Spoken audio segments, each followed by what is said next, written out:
நான் 50,000 இன்வெஸ்ட் பண்றேன்னா எனக்கு 5 லட்ச ரூபா ஆகணும்னு எதிர்பார்க்குறீங்க. ஸோ எவ்வளவு பணம் போடுறோன்னா அதை விட 10 மடங்கு ஆகணுன்றதான் எதிர்பார்ப்பாரு. போட்டேன் அது பாட்டுக்கு 10 மடங்கு ஆச்சுன்ற ஸ்டோரிஸ் மோஸ்ட் கேசஸ்ல இருக்காது. ஸோ பேசிக்கா இது எப்படி நடக்கும்னா ஹாஸ்பிடல்ஸ் பிஹைண்ட் ரூட்ஸ் வழங்கும் Muthamalai Chennai first ever solo concert Chennai VGP golden beach ரிசார்ட்ல நடக்க போது உங்க டிக்கெட்களை இப்பவே புக் பண்ணுங்க. Chennai's Amrita aviation hotel management nursing ஈஸியா படிங்க சாலரியோட. அனுஜ் ஸ்டைல்ஸ் ரகங்கள் பலவிதம் ஒவ்வொன்றும் உலகத்தரம். அழகு தரும் மூலிகைகள், ஆரோக்கியம் தரும் மருத்துவர்கள். டாக்டர் ஸ்ரீவர்மாஸ். இன்வெஸ்ட்மெண்ட் ப்ராசஸ் தான் ரொம்ப முக்கியம்னு சொல்லுவாங்க. ப்ராசஸ்ன்னு சொல்லும் போது நான் ப்ராப்பரா அனலைஸ் பண்ணி அந்த ஸ்டாக்கை வாங்குறேன்னான்றது ரொம்ப அவசியம். ரொம்ப நார்மலான ஸ்டாக்ஸ், அதாவது ஓரளவுக்கு டீசென்டான ஸ்டாக்ஸ்ல இன்வெஸ்ட் பண்ணாலும் 12-15% CAGR ஹிஸ்டாரிக்கலா அந்த மாதிரியான ஸ்டாக்ஸ் கொடுத்து நீங்க நல்ல ஸ்டாக் ஐடென்டிஃபை பண்ணணும்னு சொல்லிட்டு இது எல்லாத்தையும் மீட் பண்ணிட்டு இன்வெஸ்ட் பண்ணீங்கன்னா அஃப்கோர்ஸ் உங்களால அதை அச்சீவ் பண்ண முடியும். Warren Buffett style of investing சொல்லும்போது வேல்யூ இன்வெஸ்டிங் சொல்லுவாங்க. வேல்யூ இன்வெஸ்டிங்னா நல்ல கம்பெனி அடிமட்ட வேல்யூல இல்ல ஒரு நல்ல வேல்யூவேஷன்ல இருக்கும் போது தான் அதுல என்ட்ரி ஆகுன்றது அவரோட அப்ரோச். எவ்வளவு நாள் வேணாலும் ஆகட்டும்னு சொல்லிட்டு பொறுமையா இருந்து அதுல என்ட்ரி ஆயிடுவாரு. அதை பல வருஷத்துக்கு ஹோல்ட் பண்ணி பெரிய ரிட்டர்ன்ஸ் எடுப்பாரு. இதே growth இன்வெஸ்டிங் சைடுன்னு போனீங்கன்னா நல்லா வளரணும், ஹை ரிஸ்க் எடுக்க ரெடியா இருக்கேன், ஆனா அதோட வளர்ச்சி கண்ணா அப்படின்னு இருக்கணும். அங்க வேல்யூவேஷன்லாம் முக்கியமே கிடையாது. ஓவர் வேல்யூடா இருக்கோ இல்லையோ அதுல வளர்ச்சி இருக்குன்னு எனக்கு தெரியுது, நான் அதுல என்ட்ராகிறேன் என்ட்ராகும். ஃபார்மா கம்பெனினா என்ன? மருந்து மாத்திரை செய்யற கம்பெனிப்பா அப்படின்றாங்க. அது மருந்து மாத்திரை செய்தா, மருந்து மாத்திரை செய்யறதுக்கான ரா மெட்டீரியல் செய்தா, இல்ல அதுக்கான ஃபார்முலேஷன் செய்தா, இல்ல பேட்டர்ன்ஸ் வச்சிருக்கா, இந்த மாதிரியான எந்த டீடைல்டான இன்ஃபர்மேஷனும் நம்மளுக்கு தெரியாது. மேற்போக்கா அது ஒரு ஃபார்மா கம்பெனி, இது மட்டும் தெரிஞ்சு அதுல நம்ம இன்வெஸ்ட் பண்றோம்னா நம்ம இன்வெஸ்டரே கிடையாது. ஃபர்ஸ்ட் அந்த கம்பெனியை பத்தி புரியணும், அந்த செக்டரை பத்தி புரியணும். இதை புரியாம அதுக்குள்ளேயே போகக்கூடாது. ஒரு கம்பெனியோட ஃபவுண்டர்ஸோ இல்ல ப்ரொமோட்டர்ஸோ அதுல எதுவுமே ஹோல்ட் பண்ணல, தொடர்ந்து வித்துக்கிட்டே வராங்கன்னா அதுவே நம்மளுக்கு ஏதோ ஒரு ரெட் சைன் சொல்லுதுன்னா, தொடர்ந்து ஒரு கம்பெனி ப்ராஃபிட் growth-உம் நல்லா பண்ணிட்டு இருக்கு, சேல்ஸ் growth-உம் நல்லா பண்ணிட்டு இருக்கு, இதுக்கப்புறமா அதோட வேல்யூவேஷன் எப்படி இருக்குன்றத போய் பாருங்க. வேல்யூவேஷன் என்ன அர்த்தம்? இந்த கரண்ட் பாயிண்ட்ல இந்த ஸ்டாக் நல்ல கம்பெனின்னு தெரிஞ்சிருச்சு, ஆனா இந்த விலையில வாங்கலாமா வேணாமான்னு டிசைட் பண்ணணும்னா அதோட வேல்யூ எப்படி இருக்குன்னு தெரியும். இதுதான் வேல்யூவேஷன் சொல்லுவாங்க.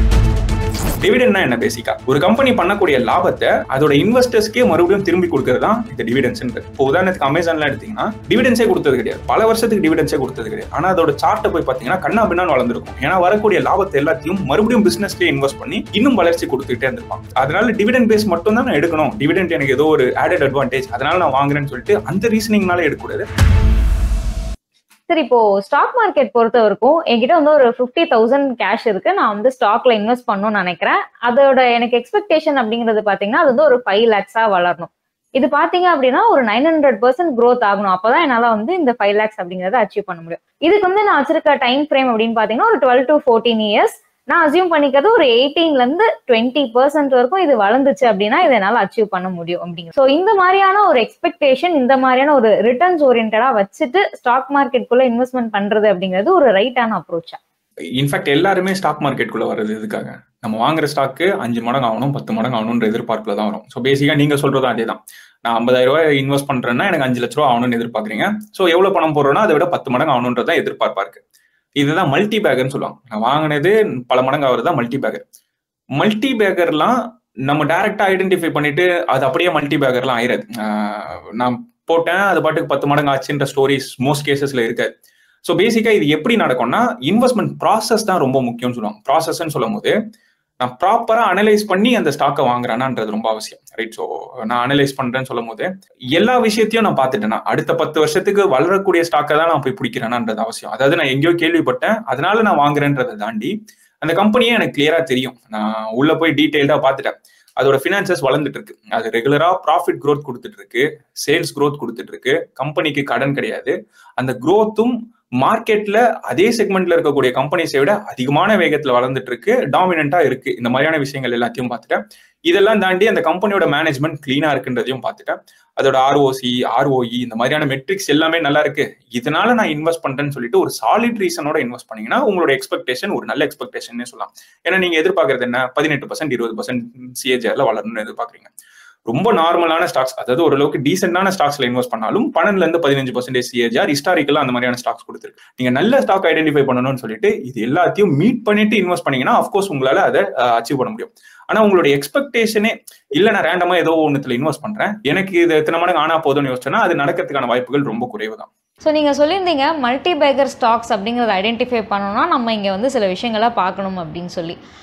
இங்கே தான் வந்து நிறைய கன்ஃபியூஷன்ஸ் வர மாதிரி இருக்குது. ஒரு பக்கம் வந்து Warren Buffett way of investing அப்படின்னு சில பிரின்சிபல்ஸ் இருக்குது, இன்னொரு பக்கம் வந்து பீட்டர் லின்ச்சோட வே அப்படின்னு இருக்குது, காஃபி கேன் இன்வெஸ்டிங், அண்ட் இன்னொரு பக்கம் மோனிஷ் பாப்ராய் வந்து இண்டெக்ஸஸை வந்து நீங்கள் காப்பி பண்ணுங்கள். இந்த மாதிரி நிறைய விஷயங்கள் இருக்கிறதுனால ஒரு மாதிரி கன்ஃபியூஷனாக இருக்குது, எதை ஃபாலோ பண்ணுறது அப்படிங்கிற மாதிரி இருக்குது. ஸோ நீங்கள் வந்து ஒரு செக்லிஸ்ட், ஒரு ஸ்டாக் பிக்கில் இதெல்லாம் பார்க்கலாம் அப்படின்னு இதை ஒரு சிம்பிளிஃபைடாக சொல்ல முடியும்? இது ஒரு ரொம்ப நல்ல கொஸ்டின்னே சொல்லாங்க. இப்போ நீங்க சொன்ன மாதிரி ஒவ்வொருத்தருக்கும் ஒவ்வொரு அப்ரோச் இருக்குன்றதா நீங்களே ஹைலைட் பண்றீங்க. இப்போ வாரன் பஃபட்டோ இல்ல பீட்டர் லின்ச்சோ இல்ல மோனிஷ் பாப்ராய்னு சொல்லிட்டு நீங்க பெரிய பெரிய ப்ராமினென்ட் இன்வெஸ்டர்ஸ் எடுத்து அவங்களுக்கு ஒரு அப்ரோச் இருக்குன்னு சொல்றீங்களா? இதே தான் ஒவ்வொரு இண்டிவிஜுவலுக்கும். ரொம்ப சிம்பிளா ஒரு எக்ஸாம்பிள் என்ன சொல்றேன், அதாவது நம்மளோட ரியல் லைஃப் எக்ஸாம்பிள்ஸ்க்கே வந்துரும். இப்போ பெரிய பெரிய இன்வெஸ்டர்ஸ் எடுத்தோம்னா அவங்களை மிமிக் பண்றது ரொம்ப கஷ்டம். அவங்கள மாதிரி நம்ம ஆகணும்னு என்னதான் ஆசைப்பட்டாலும் அங்க போறது கஷ்டமேன்னு வச்சுப்போம். ரியல் லைஃப் எக்ஸாம்பிள்னு சொல்லும் போது என்னோட சுத்தி என் சர்க்கிள்ல இருக்கக்கூடிய என் நண்பர்கள் பண்றதே சொல்றேன். என் ஃப்ரெண்டு ஒருத்தர், ஒரு பர்டிகுலர் ஃப்ரெண்டு, அவரோட போர்ட்ஃபோலியோல கிட்டத்தட்ட 150 ஸ்டாக்கோ 250 ஸ்டாக்கோ வச்சிருக்காரு. ஓகேவா? இன்னொரு ஃப்ரெண்டு, அவரோட போர்ட்ஃபோலியோ ரொம்ப கான்சென்ட்ரேட்டடான போர்ட்ஃபோலியோ. கான்சென்ட்ரேட்டட்னு சொல்லும் போது மொத்தமாவே 8 to 12 ஸ்டாக்கு மேல அவர்கிட்ட கிடையாது. இப்போ இவரும் சரி இவரும் சரி 2 பேருமே நல்ல ரிட்டர்ன் எடுத்துட்டு இருக்காங்க. ரைட்டா? இப்போ இவர்கிட்ட போயிட்டு நீ 500 ஸ்டாக் உன்னால ஹோல்ட் பண்ண முடியுமா, 200 ஸ்டாக் உன்னால ஹோல்ட் பண்ணி மேனேஜ் பண்ண முடியுமான்னு கேட்டா இது பைத்தியகாரத்தனமா இருக்கு அப்படின்றதான் அவரோட பதிலா இருக்கும். முட்டாள்கள் கூட இந்த மாதிரி பண்ண மாட்டாங்கன்றதா அவரோட பதிலா இருக்கும். எப்படி இவ்வளவு ஸ்டாக் மேனேஜ் பண்ண முடியும்ன்றதா இருக்கும். இப்போ இன்னொரு நண்பர்கிட்ட போயிட்டு இல்ல நீ இதெல்லாம் குறைச்சிட்டு 8 ஸ்டாக்ல பண்ணலாம் இல்ல 12 ஸ்டாக்ல பண்ணலாம் இல்ல கான்சென்ட்ரேட்டட் போர்ட்ஃபோலியோவா இருந்தாதான் அதிகமான ரிட்டர்ன் வரும்னு சொன்னீங்கன்னா அவரால் அந்த அப்ரோச்சை எடுக்கவே முடியாது. ரைட்? நீங்க ஒரு 5-6 வருஷமோ இல்ல ஒரு 4-5 வருஷமோ குறைஞ்சபட்சம் மார்க்கெட்ல இருந்து தொடர்ந்து நீங்க உங்களோட இன்வெஸ்ட்மெண்ட்ஸை பண்ணி இதுதான் எனக்கு செட் ஆகுது நீங்க அரைவ் ஆவீங்க. அந்த ப்ராசஸ்க்கு நீங்களா வருவீங்க. ரைட்டா? நான் இதெல்லாம் ட்ரை பண்ணி பார்த்துட்டேன், இது எனக்கு ஒர்க் அவுட் ஆகுது, இது எனக்கு ஒர்க் அவுட் ஆகலன்ட்டு ஏதோ ஒரு கன்க்ளூஷன் வரும் இல்லையா? அதை நீங்க ஃபாலோ பண்றது தான் கரெக்டான அப்ரோச்சா இருக்கும். ஏன்னா பீட்டர் லின்ச்சால வாரன் பஃபட் ஸ்டைல் அப்படியே காப்பி அடிக்க சொன்னா அவராலும் பண்ண முடியாது. அதே மாதிரி வாரன் பஃபட்டை பீட்டர் லின்ச் டைப் பண்ண சொன்னாலும் அவராலையும் பண்ண முடியாது. நம்ம இங்க இருந்து இன்ஸ்பிரேஷன்ஸ் வேணா எடுத்துக்கலாம். இவர் இந்த மாதிரி பண்றாரு, இங்க இந்த பிரின்சிபல் ஃபாலோ பண்றாரு. இப்போ Warren Buffett style of investing சொல்லும் போது வேல்யூ இன்வெஸ்டிங் சொல்லுவாங்க. வேல்யூ இன்வெஸ்டிங்னா நல்ல கம்பெனி அடிமட்ட வேல்யூல இல்ல ஒரு நல்ல வேல்யூவேஷன்ல இருக்கும் போது தான் அதுல என்ட்ரி ஆகுன்றதான் அவரோட அப்ரோச். எவ்வளவு நாள் வேணாலும் ஆகட்டும்னு சொல்லிட்டு பொறுமையா இருந்து அதுல என்ட்ரி ஆயிடுவாரு. அதை பல வருஷத்துக்கு ஹோல்ட் பண்ணி பெரிய ரிட்டர்ன்ஸ் எடுப்பாரு. இதே growth இன்வெஸ்டிங் சைடுன்னு போனீங்கன்னா நல்லா வளரணும், ரிஸ்க் எடுக்க நான் ரெடியா இருக்கேன், ஹை ரிஸ்க் எடுக்க ரெடியா இருக்கேன், ஆனா அதோட வளர்ச்சி கண்ணா அப்படின்னு இருக்கணும். அந்த மாதிரி யோசிப்பாங்க. அங்க வேல்யூவேஷன்லாம் முக்கியமே கிடையாது. இப்போ ஓவர் வேல்யூடா இருக்கு இதுல என்ட்ரா ஆகலாமான்லாம் யோசிக்க மாட்டாங்க. ஓவர் வேல்யூடா இருக்கோ இல்லையோ அதுல வளர்ச்சி இருக்குன்னு எனக்கு தெரியுது, நான் அதுல என்ட்ரா ஆகிறேன், என்ட்ரா ஆகும். ஸோ இந்த மாதிரியான இன்ஸ்பிரேஷன்ஸையும் இந்த மாதிரியான இன்வெஸ்ட்மெண்ட் அப்ரோச்சஸையும் படிச்சுட்டு அதை நம்மளே ட்ரை பண்ணி பார்க்கலாம். இதுல எது நம்மளுக்கு செட் ஆகும் எது செட் ஆகுதுன்றதை ட்ரை பண்ணிட்டு நமக்குன்னு ஒன்று கஸ்டமைஸ்டா ஒன்று இருக்கும். அதை ஃபிக்ஸ் ஆயிட்டு இது ஒர்க் அவுட் ஆகுதுப்பா, இதை எலிமினேட் பண்ணுமான்னு சொல்லிட்டு நம்மளோட ப்ராசஸை நம்மளே ரிஃபைன் பண்ணி நம்ம ஒன்று ஃப்ரேம் பண்ணதுதான் ஃபைனல் அப்ரோச்சா இருக்கும். இப்போ ஜென்ரலா ஒரு புது இன்வெஸ்டர் ஒருத்தர் வராரு, அவருக்கு ஒரு செக்லிஸ்ட்னு யோசிச்சிங்கன்னா ரைட்டா, ஃபர்ஸ்ட் நம்ம பேசிக்கா என்ன யோசிக்கணும், அந்த கம்பெனியை பத்தி புரியணும். அதுதான் ஃபர்ஸ்ட் ஸ்டெப். புரியணும்னா ரேண்டமா ஏதோ ஒரு கம்பெனி எடுத்துக்கிட்டு, ஏதோ ஒரு ஃபார்மா கம்பெனி ஏதோ ஒரு கம்பெனி எடுத்துக்கிட்டு அது என்ன பண்ணுதுன்னே தெரியாம, அதாவது மேற்போக்கா தெரியும். மேற்போக்கான்னு சொல்லும் போது இந்த ஃபார்மா எக்ஸாம்பிள் நிறைய வாட்டி நான் சொல்லியிருப்பேன். இப்போ ஃபார்மா கம்பெனிஸ்லாம் மக்கள் இன்வெஸ்ட் பண்ணுவாங்க. ஃபார்மா கம்பெனினா என்ன, மருந்து மாத்திரை செய்யற கம்பெனிப்பா அப்படின்றேன். அது மருந்து மாத்திரை செய்தா, மருந்து மாத்திரை செய்யறதுக்கான ரா மெட்டீரியல் செய்தா, இல்ல அதுக்கான ஃபார்முலேஷன் செய்தா, இல்ல பேட்டர்ன்ஸ் வச்சிருக்கா, இந்த மாதிரியான எந்த டீடைல்டான இன்ஃபர்மேஷனும் நம்மளுக்கு தெரியாது. மேற்போக்கா அது ஒரு ஃபார்மா கம்பெனி, இது மட்டும் தெரிஞ்சு அதுல நம்ம இன்வெஸ்ட் பண்றோம்னா நம்ம இன்வெஸ்டரே கிடையாது. நம்ம ரேண்டமா எங்கேயோ கேள்விப்பட்டோம் அதை இன்வெஸ்ட் பண்றோம்ன்றதுதான். ஃபர்ஸ்ட் அந்த கம்பெனியை பத்தி புரியணும், அந்த செக்டரை பத்தி புரியணும். இதை புரியாம அதுக்குள்ளேயே போகக்கூடாது. இது கிளியரா புரியலன்னு வச்சுக்கோங்களேன். சர்க்கிள் ஆஃப் காம்பிடன்ஸ்னு சொல்லுவாங்க. சர்க்கிள் ஆஃப் காம்பிடன்ஸ்னா வாரன் பஃபட் கிட்ட போய் கேட்டாலே அவரே எப்பவுமே சொல்லுவார், சர்க்கிள் ஆஃப் காம்பிடன்ஸ்குள்ள இருக்கிறது தான் ரொம்ப நல்லது, எனக்கு தெரியாத விஷயத்துக்குள்ள நான் போக விரும்பல அப்படின்னு அவரே சொல்றாரு. அவ்வளவு பெரிய இன்வெஸ்டரே அது சொல்றாருன்னா அது எல்லாருக்குமே பொருந்தும். புரியாததுல நம்ம எடுத்துட்டு போய் போட்டோம்னா நம்மளுக்கு கடைசி வரைக்கும் புரியாது. இப்போ கெமிக்கல் ஸ்டாக்ஸ்லாம் எடுத்தீங்கன்னா மோஸ்டா நிறைய பேருக்கு புரியாது. என்ன அவங்களோட ப்ராடக்ட், அவங்களோட ஜாகிரபிக்கல் டிஸ்ட்ரிபியூஷன் எதுவுமே தெரியாம கண்மூடித்தனமா ஏதோ ஒரு கெமிக்கல் ஸ்டாக்லயும் போக முடியாது. புரிஞ்சிருக்கு, அந்த ஃபீல்ட்ல நான் வேலை செய்யறேன், இல்ல அது சார்ந்து எனக்கு ரிசர்ச் பண்றதுக்கு இன்ட்ரெஸ்ட் இருக்குன்னா அந்த ஃபீல்டு எடுத்துக்கலாம். ரைட்டா? ஸோ சர்க்கிள் ஆஃப் காம்பிடன்ஸ்குள்ள இருக்கிறது ரொம்ப ரொம்ப இம்பார்ட்டன்ட். இதை தாண்டி இதுக்கப்புறமா கம்பெனியோட ஃபினான்சியல்ஸும் ஃபண்டமெண்டல்ஸும் பார்க்க ஆரம்பிக்கும். ஃபண்டமெண்டல்ஸும் சொல்லும் போது கம்பெனி எப்படி நிர்வகிக்கப்படுது, மேனேஜ்மெண்ட் ஸ்டைல் எப்படி இருக்கு, அதுல இருக்கக்கூடிய லீடர்ஸ்லாம் ரொம்ப நாளா அங்க இருக்காங்களா, இல்ல அங்க இருக்க ப்ரொமோட்டர்ஸ் ஏதாவது சிக்னிஃபிகண்டா ஹோல்ட் பண்றாங்களா. ஒரு கம்பெனியோட ஃபவுண்டர்ஸோ இல்ல ப்ரொமோட்டர்ஸோ அதுல எதுவுமே ஹோல்ட் பண்ணல, தொடர்ந்து வித்துக்கிட்டே வராங்கன்னா அதுவே நம்மளுக்கு ஏதோ ஒரு ரெட் சைன் சொல்லுதுன்னு அர்த்தம். ரைட்டா? ஸோ ப்ரொமோட்டர் ஹோல்டிங் எப்படி இருக்குன்னு பார்ப்போம். இதை தாண்டி இந்த FIIDAன்னு சொல்லுவாங்க. FIIDAன்னு சொல்லும்போது இன்ஸ்டிடியூஷனல் இன்வெஸ்டர்ஸ், இவங்களுக்கு நிறைய இன்ஃபர்மேஷன் நிறைய டேட்டாலாம் தெரியும். இவங்க தொடர்ந்து இந்த மாதிரியான கம்பெனில இன்க்ரீஸ் பண்ணிக்கிட்டே வராங்கன்றது ஒரு நல்ல சைனா இருக்கும். இப்போ நம்ம பாக்குறது எல்லாமே இன்வெஸ்டர்ஸோட ஆங்கிள் இருந்து மட்டும்தான், யார் இன்வெஸ்ட் பண்றாங்கன்றது புரிஞ்சுக்கிறது. அதுக்கப்புறமா அதோட ஃபினான்சியல்ஸ்குள்ள போங்க. ஸோ பேசிக்கா எல்லா கம்பெனியும் எதுக்காக வேலை செய்யுது, நிறைய பொருட்கள் விற்கணும் அப்படின்னா என்ன அர்த்தம், நிறைய சேல்ஸ் பண்ணணும். தொடர்ந்து அவங்களோட சேல்ஸ் வளர்ந்துகிட்டே இருக்கா, சேல்ஸ்னா ரெவன்யூன்னு சொல்லுவாங்க, ரெவன்யூ growth இருக்கா, தொடர்ந்து அது வளர்ந்துகிட்டே இருக்கான்னு பார்க்கணும் பல வருஷமா. அடுத்து ரெவன்யூ மட்டும் பண்ணா பார்த்தாது, அதாவது பொருளை வித்தா மட்டும் பார்த்தாது, அதுல இருந்து லாபம் வருதான்னு பார்க்கணும், அந்த லாபமும் வளர்ந்துட்டு வருதான்னு பார்க்கணும். ஸோ இதை ப்ராஃபிட் growthன்னு சொல்லுவாங்க. இந்த ப்ராஃபிட் growth கடந்த 5 வருஷமா எப்படி இருக்கு, 3 வருஷமா எப்படி இருக்கு, 10 வருஷமா எப்படி இருக்குன்றத அதை வேல்யூட் பண்ணி தொடர்ந்து ஒரு கம்பெனி ப்ராஃபிட் growthம் நல்லா பண்ணிட்டு இருக்கு, சேல்ஸ் growthம் நல்லா பண்ணிட்டு இருக்கு, இதுக்கப்புறமா அதோட வேல்யூவேஷன் எப்படி இருக்குன்றத போய் பாருங்க. வேல்யூவேஷன் என்ன அர்த்தம், இந்த கரண்ட் பாயிண்ட்ல இந்த ஸ்டாக் நல்ல கம்பெனின்னு தெரிஞ்சிருச்சு, ஆனா இந்த விலையில வாங்கலாமா வேணாமான்னு டிசைட் பண்ணணும்னா அதோட வேல்யூ எப்படி இருக்குன்னு தெரியும். இதுதான் வேல்யூவேஷன் சொல்லுவாங்க. வேல்யூவேஷன் மெட்ரிக்னு சொல்லும் போது பிஇ, பிபின்னு சொல்லிட்டு இன்னும் நிறைய மெட்ரிக்ஸ், இந்த மெட்ரிக்ஸ் எல்லாம் பார்த்துட்டு வேல்யூவேஷனும் சரியா தான் இருக்கு, எல்லாமே இது கரெக்டா இருக்குன்னு தெரிஞ்சதுக்கு அப்புறம் அந்த ஸ்டாக்ல என்ட்ரி எடுக்கலாம். இதையும் தாண்டி இன்னும் சில இம்பார்ட்டன்டான ஃபினான்ஷியல் மெட்ரிக்ஸ் இருக்கும். இப்போ எஃபிஷியன்சின்னு சொல்லுவாங்க. ஒரு கம்பெனி எஃபிஷியன்ட்டா மேனேஜ் பண்ணப்படுதா, நிர்வகிக்கப்படுதான்னு தெரிஞ்சுக்கணும்னா ROEன்னு சொல்லுவாங்க, ரிட்டர்ன் ஆன் ஈக்விட்டி. அது அதிகமா இருந்தா அது ஒரு நல்ல செயல். அதே மாதிரி ROC அதிகமா இருக்கான்னு பார்க்கணும், கேபிட்டல் எம்ப்ளாய்டு அதிகமா இருக்கா, ரிட்டர்ன்ஸ் ஆன் கேபிட்டல் எம்ப்ளாய்டு அதிகமா இருக்கான்னு பார்க்கணும். அடுத்து கம்பெனி கடன்கள் அதிகமா வாங்காம இருக்கா, உள்ள ஒருவேளை கடன்களே வச்சிருந்ததுனாலும் அந்த கடன்களை எதுக்காக யூஸ் பண்றாங்கன்றதை அண்டர்ஸ்டாண்ட் பண்ணிட்டு, ஓகே இது கேபிட்டல் ஹெவியான செக்டர் தான், அதனால கடன் வாங்கி அவங்களோட எக்ஸ்பான்ஷன் நடந்துட்டு இருக்குன்றதை புரிஞ்சுக்கணும். இல்ல இருக்க கடன்களை குறைச்சிட்டு வராங்களான்னு தெரியணும். இந்த மாதிரியான விஷயங்கள் எல்லாத்தையும் அனலைஸ் பண்ணிட்டோம்னா அந்த கம்பெனி சாலிடா இருக்கான்றது நம்மளுக்கு தெரிஞ்சிடும். அதுக்கப்புறமா அதுல இன்வெஸ்ட் பண்ணலாம். இது ஒரு ரொம்ப பேசிக்கான செக்லிஸ்ட்னு சொல்லலாம். ஸோ ஒரு பிகினர் வந்து என்னென்னலாம் பார்க்கணும் அப்படிங்கிறத நீங்கள் வந்து ஒரு செக்லிஸ்ட் மாதிரி சொல்லியிருந்தீங்க. ஸோ இப்போ ஃபினான்ஸ் பூஷன் அவர்கள் ஒரு கம்பெனியில் இன்வெஸ்ட் பண்ணுறாங்க அப்படின்னா அவங்க என்ன மெட்ரிக்ஸ்லாம் பார்ப்பாங்க, இல்லை யாரோட பர்டிகுலர் இப்போ நம்ம பார்த்தோம் இல்லையா, வாரன் பஃபட், பீட்டர் லிஞ்ச் அந்த மாதிரி பார்த்தோம், அவங்க எதோ மாதிரியான ஒரு பிரின்சிபல்ஸை ஃபாலோ பண்ணுறாங்களா? அதாங்க பேசிக்கா இப்ப நான் சொன்னது, நான் ஸ்டார்ட் பண்றேன்னாலும் பார்க்கக்கூடிய அதே செக்லிஸ்ட்னே வச்சுக்குவாங்க. முதல்ல எனக்கு அந்த கம்பெனி புரியுதா, கம்பெனியோட பிசினஸ் புரியுதா, அதுக்கப்புறமா கம்பெனி லாப வளர்ச்சி காட்டுதா இல்ல வருவாய் வளர்ச்சி காட்டுதா, இது எல்லாத்தையுமே முதல்ல பார்த்துருவோம். இதை பார்த்துட்டு எஃபிஷியன்சி மெட்ரிக்ஸ் ஆன ROC, ROE இது எல்லாத்தையும் பார்ப்போம். இதுக்கு அடுத்தது பேசிக்கா அந்த கம்பெனி அவங்களோட ஆனுவல் ரிசல்ட்ஸை டிக்ளேர் பண்ணும்போதே கான்கால் இருக்கும். அவங்களே வந்து கான்கால்ல வந்து என்ன பண்ண போறேன்ற கைடன்ஸ் கொடுப்பாங்க.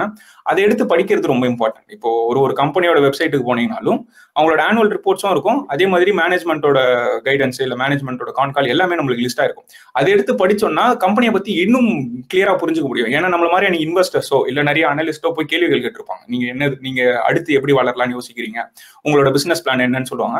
அதுக்கேற்ற மாதிரி கம்பெனி சொல்றதெல்லாம் செய்யறாங்களான்றதையும் பார்க்கணும். நான் போன வாட்டி ஒன்று சொல்லியிருக்காங்க, அடுத்த வருஷம் 25% growthல வளருவேன்னு சொல்லிட்டு 25% 2% தான் வளர்றாங்கன்னா சரி ஓகே, ஒரு வாட்டி தப்பா நடந்துருச்சுன்னு விட்டுறோம். ரெண்டாவது வாட்டியும் இதே மாதிரி ஒரு கைடன்ஸ் கொடுத்து 20% வளர்றேன்னு சொல்லிட்டு மறுபடியும் 2% தான் வளர்றாங்கன்னா கம்பெனி சொல்றதே பண்ணலன்னு அர்த்தம். இந்த மாதிரியான விஷயங்களையும் எடுத்து ஒரு வாட்டி இவாலுவேட் பண்ணிட்டு எப்பவுமே கம்பெனி கொடுக்கறதும் கம்பெனி சொல்றதும் கரெக்டா பண்ணிட்டு இருக்கு, அதோட வளர்ச்சியும் நல்லா இருக்குன்றது எல்லாத்தையும் பார்த்துட்டு அதுக்கப்புறமா இன்வெஸ்ட் பண்ற மாதிரி இருக்கும். இதே பேசிக் செக்லிஸ்ட்டை ஃபர்ஸ்ட் ஆரம்பிப்போம். அதுக்கடுத்து அந்த கம்பெனியை ரொம்ப நாளுக்கு மானிட்டர் பண்ற மாதிரி இருக்கும். ரேண்டமா ஏதோ நேற்று பார்த்தோம், நேற்று இதை கேள்விப்பட்டோம், இன்னைக்கு இன்வெஸ்ட் பண்றோம்னு போகாம தொடர்ந்து அதை மானிட்டர் பண்ணிட்டு அது வாங்குற விலைக்கு வந்திருக்கா, அதோட வேல்யூவேஷன்ஸ் அட்ராக்டிவா இருக்கான்றதை கிளியரா புரிஞ்சுக்கிட்டு அதுக்கப்புறமா என்டர் ஆகலாம். இப்போ உதாரணத்துக்கு சொல்லணும்னா ஜென்ரலா PE குறைவா இருந்தா நல்லது. அதுக்காக எல்லா கம்பெனிக்கும் PE மட்டுமே நம்மளால பார்த்து முடிவெடுக்க முடியாது. இப்போ சில கம்பெனிக்கு வந்து PE விட PBன்னு சொல்லுவாங்க. PBன்னு சொல்லும் போது பிரைஸ் டு புக் வேல்யூன்னு சொல்லுவாங்க. இப்போ பேங்கிங்கோ இல்ல ஃபினான்ஸ் ரிலேட்டட் கம்பெனிக்கு PE விட PB தான் ரிலவெண்டான மெட்ரிக். இந்த PB குறைவா இருந்து அந்த கம்பெனி நல்லா இருந்ததுன்னா இது என்ட்ரி கொடுக்கறதுக்கான ஒரு நல்ல பாயிண்ட்னு சொல்லலாம். இதை தாண்டி இப்போ ஷார்ட் டேர்ம்க்கு ஏதோ ஒன்று நம்ம பண்ண போறோம்னா அதோட டெக்னிக்கல்ஸ் எப்படி இருக்குன்னு பார்க்கணும். அதாவது அதோட சார்ட் பேட்டர்ன்ல டெக்னிக்கலா இப்போ அதோட சப்போர்ட் எப்படி இருக்கு, ரெசிஸ்டன்ஸ் எப்படி இருக்குன்றத பார்த்துட்டு இந்த பாயிண்ட்ல என்டர் ஆனோம்னா நம்மளுக்கு ஓரளவுக்கு அப்சைடு இருக்குன்னு தெரிஞ்சதுன்னா அதுக்கப்புறமா என்டர் ஆகலாம். இது ஷார்ட் டேர்ம் பண்றோம்னா. ஃபண்டமெண்டல்ஸ் மட்டும் பார்க்கறோம்னா முன்னாடி சொன்ன மெட்ரிக்ஸ் எல்லாத்தையும் எவாலுவேட் பண்ணிட்டு நம்மளால என்ட்ரி எடுக்க முடியும். ஸோ இப்போ டிவிடெண்ட்ஸ் அப்படிங்கிற ஒரு மெத்தட் இருக்கு இல்லையா, நிறைய பேர் வந்து டிவிடெண்ட் பேஸ்டில் மட்டும் ஸ்டாக்ஸில் இன்வெஸ்ட் பண்ணுறாங்க. இந்த மாதிரியான ஒரு அப்ரோச் வந்து கரெக்டா? It depends on their needs. அவங்களோட தேவைகளை பொறுத்து தான்.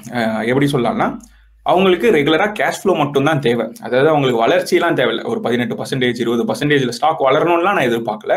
நான் போடுற கேபிட்டல் எனக்கு ப்ரிசர்வ் ஆகணும், ஆனால் வருஷம் எனக்கு தொடர்ந்து டிவிடெண்ட் வந்துகிட்டே இருக்கணும், அதுல இருந்து கேஷ் ஃப்ளோ உருவாயிட்டே இருக்கணும்னு யோசிக்கிறவங்களுக்கு டிவிடெண்ட் பேஸ்ட் அப்ரோச் ஒரு நல்ல அப்ரோச்னு சொல்லுவேன். இல்ல எனக்கு சின்ன வயசு தான், இன்னும் பல வருஷத்துக்கு நான் இன்வெஸ்ட் பண்ண போறேன், எனக்கு தேவையெல்லாம் growth மட்டும் தான் யோசிக்கிறவங்க டிவிடெண்ட் பேஸ்ட் அப்ரோச் எடுக்கிறதுல பெரிய பிரோஜனம் கிடையாது. டிவிடெண்ட்னா என்ன? பேசிக்கா ஒரு கம்பெனி பண்ணக்கூடிய லாபத்தை அதோட இன்வெஸ்டர்ஸ்க்கே மறுபடியும் திரும்பி கொடுக்கறது தான் இந்த டிவிடெண்ட்ஸ்ன்றது. இப்ப அந்த கம்பெனி அந்த மாதிரி பண்ணுதுன்னா மோஸ்ட் கேசஸ்ல எப்படி இருக்கும்னா அவங்களுக்கு அவங்களோட லாபத்தை வச்சு அவங்க பிசினஸ் எப்படி வளர்க்கணும்னு தெரியலன்றத சில கேசஸ்ல இண்டிகேட் பண்ணலாம், ரைட்? ஏன்னா இன்வெஸ்டர்ஸ்க்கே கொடுத்துட்டேன் அப்படின்னா மீதி இருக்க காசை வச்சு என்ன பண்ண போறேன்னு அந்த கம்பெனிக்கே தெரியல. இன்னும் சில கம்பெனிஸ் இருக்கும். இப்போ உதாரணத்துக்கு அமேசான்லாம் எடுத்தீங்கன்னா டிவிடென்ஸே கொடுத்தது கிடையாது, பல வருஷத்துக்கு டிவிடென்ஸே கொடுத்தது கிடையாது. ஆனா அதோட சார்ட்டை போய் பாத்தீங்கன்னா கண்ணா பின்னான்னு வளர்ந்துருக்கும். அதே மாதிரி கம்பெனியோட growthன்னு பாத்தீங்கன்னா கண்ணா பின்னான்னு இருந்திருக்கும். ஏன்னா வரக்கூடிய லாபத்தை எல்லாத்தையும் மறுபடியும் பிசினஸ்லயே இன்வெஸ்ட் பண்ணி இன்னும் வளர்ச்சி கொடுத்துட்டே இருந்திருப்பான். அதனால டிவிடெண்ட் பேஸ் மட்டும் தான் நான் எடுக்கணும், டிவிடெண்ட் எனக்கு ஏதோ ஒரு ஆடட் அட்வான்டேஜ் அதனால நான் வாங்குறேன்னு சொல்லிட்டு அந்த ரீசனிங்னால எடுக்கக்கூடாது. கேஷ் ஃப்ளோ வேணும், எனக்கு கேபிட்டல் பெருசா வேணா போதும், எனக்கு வளர்ச்சியெல்லாம் ரொம்ப பெருசா தேவையில்லை, எனக்கு growth எல்லாம் பெருசா தேவையில்லைன்னு யோசிக்கிறவங்க டிவிடெண்ட் எடுத்துக்கலாம்.